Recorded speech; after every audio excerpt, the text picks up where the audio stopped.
Hi all, നമ്മുടെ Singh അപ്ഡേറ്റ്സിൻ്റെ episode 5ലേക്ക് എല്ലാവർക്കും സ്വാഗതം. ഇന്ന് ഞാനിടുന്ന ഈ വീഡിയോ എല്ലാവർക്കും കാണാം, മെമ്പേഴ്സിന് മാത്രമല്ല എല്ലാവർക്കും കാണാം. ഇതിനകത്ത് സിംഗ് പിക്സ് ഒന്നുമില്ല, ബട്ട് നമ്മൾ കഴിഞ്ഞ 4 എപ്പിസോഡ് ചെയ്ത ആ സിംഗ് പിക്സിൻ്റെ ഒരു അപ്ഡേറ്റ്സ്, അതെങ്ങനെ വർക്ക് ചെയ്തു, ഏതൊക്കെ പെർഫോം ചെയ്തു, ഏതൊക്കെ പെർഫോം ചെയ്തില്ല, ഇനി എന്ത് സംഭവിക്കുന്ന ആ സ്റ്റോക്സിന് എന്നൊക്കെയുള്ള ഒരു അപ്ഡേറ്റ്സാണ് ഈ വീഡിയോയിൽ ഉൾപ്പെടുത്തിയിരിക്കുന്നത്. കാരണം പലരും ആവശ്യപ്പെട്ടു. അപ്പം ഞാൻ എപ്പോഴും നിങ്ങളോട് പറഞ്ഞു, ന്യായം എന്നുള്ള സംഗതി നിങ്ങൾ പാലിക്കണം. ഒരു 10-15% അല്ലെങ്കിൽ 20% വരുവാണെന്നുണ്ടെങ്കിൽ നിങ്ങൾ ഷോർട്ട് ടൈമിൽ അത് ബുക്ക് ചെയ്യണം. കാരണം ഞാൻ എൻ്റെ ഫസ്റ്റ് വീഡിയോയിൽ ഈ വർഷത്തെ ആദ്യത്തെ വീഡിയോയിൽ ഞാൻ പറഞ്ഞു ഈ വർഷം എന്തൊക്കെ ചെയ്യണം ചെയ്യേണ്ട എന്ന് പറഞ്ഞ വീഡിയോക്കകത്ത് ഞാൻ പറഞ്ഞിരുന്നു. മാർക്കറ്റ് ഒരു കൺസോളിഡേഷൻ സ്റ്റേജിലേക്കായിരിക്കും പോകുന്നത്. അതുകൊണ്ട് ചെറിയ ഷോർട്ട് ടേമിലുള്ള പ്രോഫിറ്റ് നിങ്ങൾ ബുക്ക് ചെയ്യുക, ഒരിക്കലും ലോങ് ടൈമിലേക്ക് അങ്ങനെ അന്ധമായി ഹോൾഡ് ചെയ്യാൻ പാടില്ല. വീണ്ടും നമുക്ക് ഒരു അവസരം കിട്ടുമ്പോൾ വീണ്ടും നമ്മളത് റീ എൻട്രി എടുക്കുക എന്നുള്ളത് മാത്രമാണ്. അപ്പോൾ എപ്പോഴും നമ്മൾ ഈ സ്റ്റോക്സ് എല്ലാം പറഞ്ഞിരിക്കുന്നത് ചാർട്ട് ബേസ്ഡ് ആണ് പറഞ്ഞിരിക്കുന്നത്. ഓക്കെ, ചാർട്ടിനകത്തിൽ എങ്ങനെ കാണുന്നു അതിനനുസരിച്ചാണ് ഞാൻ ഇതിനതിൽ പിക്സിൻ്റെ പെർഫോമൻസിനെ പറ്റി പറഞ്ഞിരിക്കുന്നത്. ഓക്കെ, അതുകൊണ്ട് ഈ വീഡിയോ എല്ലാവർക്കും കാണാം. അപ്പോൾ നിങ്ങൾക്ക് വേണ്ടവർക്ക്, നമ്മുടെ യൂട്യൂബ് കമ്മ്യൂണിറ്റിയിലുള്ള എല്ലാവർക്കും വേണ്ടവർക്ക് നിങ്ങൾക്ക് ഇപ്പോൾ താഴെ പോയ സ്റ്റോക്കുകളൊക്കെ വേണം നിങ്ങൾക്ക് എൻട്രി പരിഗണിക്കാവുന്നതാണ്. നിങ്ങൾ ഒരു കാര്യം മനസ്സിലാക്കണം, ഞാനൊരു സെബി രജിസ്റ്റേർഡ് അനലിസ്റ്റ് അല്ല. നിങ്ങൾ ഇൻവെസ്റ്റ് ചെയ്യുന്നതിന് മുന്നേ നിങ്ങൾ ഫിനാൻഷ്യൽ കൺസൾട്ടൻറ്റുമായിട്ട് ആലോചിച്ചിട്ട് മാത്രമേ നിങ്ങളുടെ സ്വന്തം റിസ്കിൽ നിങ്ങൾ ഇൻവെസ്റ്റ്മെൻറ്റ് നടത്താവൂ. ഓക്കെ, അത് വീണ്ടും ഞാൻ അടിവരയിട്ട് പറയുന്നു. ഞാനിവിടെ ഒരു സ്റ്റഡി പർപ്പസിന് വേണ്ടി ഒരു സജഷൻ മാത്രമാണ് തരുന്നത്. നിങ്ങളാണ് ഇൻവെസ്റ്റ് ചെയ്യണോ വേണ്ടായോ എന്നുള്ളത് തീരുമാനിക്കേണ്ടത്. ഓക്കെ, അപ്പോൾ നമുക്ക് അപ്ഡേറ്റ്സിലോട്ട് വരാം. അപ്പോൾ നമുക്ക് ആദ്യം നമ്മുടെ ദീപാവലി പിക്സ് നോക്കാം. നവംബർ 1 തന്നതാണ് ദീപാവലി പിക്സ്. അതിൽ ഞാൻ ദേവയാനി ഇൻ്റർനാഷണൽ പറഞ്ഞിരുന്നു. അന്ന് 2 പ്രാവശ്യം ദേവയാനി ഇൻ്റർനാഷണൽ ഞാൻ പറഞ്ഞു. ഒന്ന് ഞാൻ പറഞ്ഞത് ഒരു 190 റേഞ്ചിലാണ്, 169 റേഞ്ചിലാണ് ഞാൻ ദീപാവലി പിക്സ് ആയിട്ട് നമുക്ക് ഇത് പറഞ്ഞത്. KFCയുടെ നമ്മുടെ ഇന്ത്യയിലെ നേപ്പാളിലെ ഡീലറാണ് ദേവയാനി ഇൻ്റർനാഷണൽ. അത് ഏകദേശം നവംബർ മുതൽ ഡിസംബർ 2 മാസം കൊണ്ട് ഏകദേശം ഒരു 11% റിട്ടേൺ നമുക്ക് നൽകി. 2 മാസം കൊണ്ട്. ഓക്കെ, അപ്പോൾ ഇതിൻ്റെ റേഞ്ച് 200 200-ന് മുകളിൽ ബ്രേക്ക് ഔട്ട് കിട്ടുകയാണെന്നുണ്ടെങ്കിൽ പിന്നെ ഒരു ഫർദർ പോകാനുള്ള സാധ്യതയുണ്ട്. ഷോർട്ട് ടൈമിലേക്ക് നിങ്ങൾക്ക് ഇത് കിട്ടിയ നിങ്ങൾക്ക് ഇത് വെച്ച് നിങ്ങൾ തൃപ്തരാണെന്നുണ്ടെങ്കിൽ നിങ്ങൾക്ക് ഇവിടെ ഇത് ബുക്ക് ചെയ്യാം, അല്ലെങ്കിൽ 200 വരെയൊക്കെ നിങ്ങൾക്ക് വെയിറ്റ് ചെയ്യാം. അടുത്ത GMR എയർപോർട്ട് അത് പെർഫോം ചെയ്യുന്നില്ല. കാരണം മാർക്കറ്റിൻ്റെ ഇപ്പോഴത്തെ അവസ്ഥ കൊണ്ട് അത് അങ്ങനെ തന്നെ കൺസോളിഡേറ്റ് ചെയ്യുകയാണ്. എന്തായാലും ഇതൊരു 100 വരെ വരാനുള്ള സാധ്യത വളരെ കൂടുതലാണ്. ലെമൺ ട്രീ ആണെങ്കിൽ അറൗണ്ട് 30% വരെ നമ്മൾ പറഞ്ഞ സജസ്റ്റഡ് ലെവലിൽ നിന്ന് അറൗണ്ട് 30% വരെ പോയി. 25% ഒക്കെ ന്യായമായിട്ടുള്ള പ്രോഫിറ്റാണ്. നിങ്ങൾക്ക് എടുത്തവർ നിങ്ങളത് ബുക്ക് ചെയ്തിറങ്ങാൻ ശ്രമിക്കുക. ഓക്കെ, അടുത്തത് അത് നമ്മുടെ ഫസ്റ്റ് പിക്കാണ് ദീപാവലി കൊടുത്തത്. പിന്നെ അതിന് ശേഷം നമ്മൾ സിംഗ് പിക്ക് 2 എപ്പിസോഡിൽ നമ്മൾ കൊടുത്ത സ്റ്റോക്കുകളൊന്നും വലുതായിട്ട് പെർഫോം ചെയ്തില്ല. ആസ്ട്രലൊക്കെ ആക്ച്വലി ഞാൻ 1795 ഇത് 2000 വരെ ഏകദേശം പോയായിരുന്നു. ഇത് പോയതിന് ശേഷമാണ് ഇത് തിരിച്ച് താഴോട്ട് വന്നത്.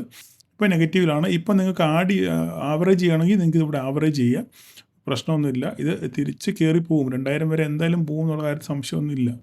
അടുത്ത ബന്ധൻ ബാങ്കാണ്. ബന്ധൻ ബാങ്കിനകത്ത് നിങ്ങൾ പേടിക്കേണ്ട കാര്യങ്ങളൊന്നുമില്ല. എത്ര താഴെ പോയാലും തിരിച്ച് കയറി വരും. ഇത് നമ്മുടെ ഗ്രാമീണ മേഖലയിലുള്ള ഒരു ബാങ്കാണ്. കർഷകർക്ക് ഒക്കെ നല്ലപോലെ ലോൺ കൊടുക്കുന്ന അപ്പം സർക്കാർ ബജറ്റിൽ എന്തെങ്കിലും അനുകൂലമായി കർഷകർക്ക് പ്രഖ്യാപിക്കുകയാണെന്നുണ്ടെങ്കിൽ അതിൻ്റെ ഒരു ആനുകൂല്യം കിട്ടുന്നൊരു ബാങ്കാണിത്, ബന്ധൻ ബാങ്ക്. ഓക്കെ, നിങ്ങൾ ഈ റേഞ്ചിൽ എടുത്തിട്ടുണ്ടെന്നുണ്ടെങ്കിൽ നിങ്ങൾക്ക് ഇവിടെ ഈ റേഞ്ചിലൊക്കെ നിങ്ങൾക്ക് ആവറേജ് ചെയ്ത് നിങ്ങൾക്ക് ഹോൾഡ് ചെയ്യാം, ഒരു പ്രശ്നമില്ല. അടുത്ത ബാറ്റ ഇന്ത്യയാണ്. ബാറ്റ ഇന്ത്യ ഞാൻ 1372 സജസ്റ്റ് ചെയ്തത്. ഈ 1461 ആയി ഏകദേശം ഒരു ബ്രേക്ക് ഔട്ട് ലെവലിലാണ് ഇപ്പോൾ നിൽക്കുന്നത്, റെസിസ്റ്റൻസ് ലെവലിലാണ് നിൽക്കുന്നത്. അത് ബ്രേക്ക് ചെയ്ത് കഴിഞ്ഞാൽ ഒരു 1700 വരെയൊക്കെ പോകാനുള്ള സാധ്യതയുണ്ട്. അറ്റ് പ്രസൻറ്റ് ഒരു 6.14% ഇതുണ്ട്. അതായത് ഭാരതി ഇലക്ട്രോണിക്സ് ഇത് ഓൾറെഡി 320 വരെ പോയി. 320 വരെ പോയതിന് ശേഷമാണ് തിരിച്ച് വന്നിരിക്കുന്നത്. 320 ബുക്ക് ചെയ്തവർക്ക് രണ്ടാമത് റീ എൻട്രി അടിപൊളിയായിട്ട് കിട്ടിയിരിക്കുന്നത്. 280-290 റേഞ്ചിൽ വീണ്ടും നിങ്ങൾക്ക് റീ എൻട്രി എടുക്കാം. ഇത് 320 വരെ പോയി, ഏകദേശം 15-20% ഓൾറെഡി നമുക്ക് റിട്ടേൺ കിട്ടിയതായത്.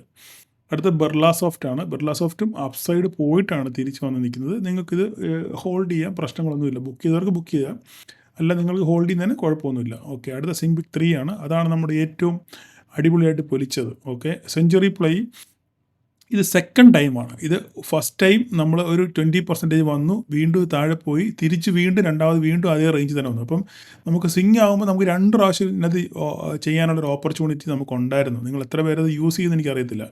അടുത്തത് BL ആണ്, BDL ആണ്, ബാർ ഡൈനാമിക്സ്. ഇതും ഇതുപോലെ തന്നെ നല്ലൊരു അപ്സൈഡ് പോയിട്ട് വീണ്ടും തിരിച്ച് താഴെ വന്നിട്ട് വീണ്ടും രണ്ടാമത് പോവാണിത്. ഇതിപ്പോൾ 12.94 ആണെങ്കിൽ അറൗണ്ട് 80% റിട്ടേൺ ഇത് തന്നതാണ് ഓൾറെഡി. തന്നതിന് ശേഷമാണ് വീണ്ടും താഴെ വന്നു, വീണ്ടും താഴെ വന്നിട്ട് വീണ്ടും തന്നെ രണ്ടാമത് തിരിച്ച് കയറുകയാണിത്. ഓക്കെ. അടുത്തത് ബ്രിഗേഡ് എൻ്റർപ്രൈസസ്, അതും ഏകദേശം 8% റിട്ടേൺ കിട്ടിയിട്ടുണ്ട്. ചെന്നൈ പെട്രോളിയം വൺസ് ഓൾറെഡി ഇത് പോയതാണ്, 8% അല്ല. ചെന്നൈ പെട്രോളിയം നല്ലപോലെ കയറി, ഏകദേശം 750 രൂപയ്ക്ക് അടുത്തെങ്ങാണ്ട്, 700-750 രൂപയ്ക്ക് അടുത്ത് ആ റേഞ്ചിലെങ്ങാണ്ട് വന്നതിന് ശേഷമാണിത് തിരിച്ച് താഴോട്ട് വന്നത്, വീണ്ടും തിരിച്ച് കയറുകയാണ്. ഇപ്പം നിലവിൽ 8% ഉണ്ട്. അടുത്ത ദേവാനി ഇൻട്രസ്റ്റ് ഓൾറെഡി പറഞ്ഞു, രണ്ടാമത്തെ പ്രാവശ്യമാണ് ഇത് ഈ പിക്ക് തരുന്നത്. 12% അതിലുണ്ട്. തന്ന ആ സ്വിംഗ് പിക്ക് 3ൽ നവംബർ 23 തന്നതാണ്. നവംബർ 23 തന്ന എല്ലാ പിക്സും നല്ല റിട്ടേൺ തന്നു. ഓക്കെ, നിങ്ങളെല്ലാവരും പ്രോഫിറ്റ് ബുക്ക് ചെയ്യുമെന്ന് വിചാരിക്കുന്നു. ബുക്ക് ചെയ്യാത്തവർ നിങ്ങൾ നോക്കും, ഇവിടെ ന്യായം നിങ്ങൾ പാലിക്കാനേ ഞാൻ പറയത്തുള്ളൂ. വീണ്ടും നമുക്ക് അവസരം വിടുവാണെങ്കിൽ റീ എൻട്രി കിട്ടും, അല്ല ഒറ്റയടിക്കൊന്നും ഇത് ഒന്നും കയറി പോകത്തില്ല. ഓക്കെ. പിന്നെ സ്വിംഗ് പിക്ക് 4 ആണെന്നുണ്ടെങ്കിൽ ഒന്നും പെർഫോം ചെയ്തിട്ടില്ല, അത് അങ്ങനെ തന്നെ നിൽക്കുകയാണ്.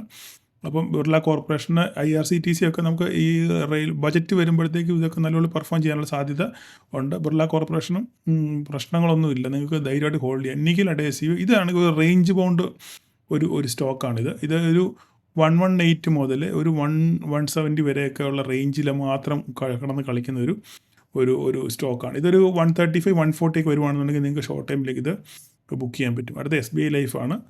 SBI ലൈഫും ഇത് പെർഫോം ചെയ്യും. ഏറ്റവും ബോട്ടം സൈഡിൽ കിടക്കുന്ന ഒരു ഇൻഷുറൻസ് ഇൻഷുറൻസിൽ ചിലപ്പം ഈ ടാക്സ് ഒക്കെ കുറയ്ക്കും എന്നൊരു ശ്രുതിയുണ്ട്. അപ്പോൾ അതങ്ങനെ വരുവാണെന്നുണ്ടെങ്കിൽ ഇത് നല്ലപോലെ ഇത് പെർഫോം ചെയ്യാനുള്ള സാധ്യതയുണ്ട്. അത് ടാറ്റ മോട്ടോഴ്സാണ്. ടാറ്റ മോട്ടോഴ്സ് നല്ല 1100 വരെയൊക്കെ പോയതാണ്, നമുക്കിപ്പോൾ ഒരു നല്ല റേഞ്ചിൽ കിട്ടിയേക്കാണ്. ഇതെല്ലാം നിങ്ങൾ ഇത്രയും ഇത് ഹോൾഡ് ചെയ്യുക.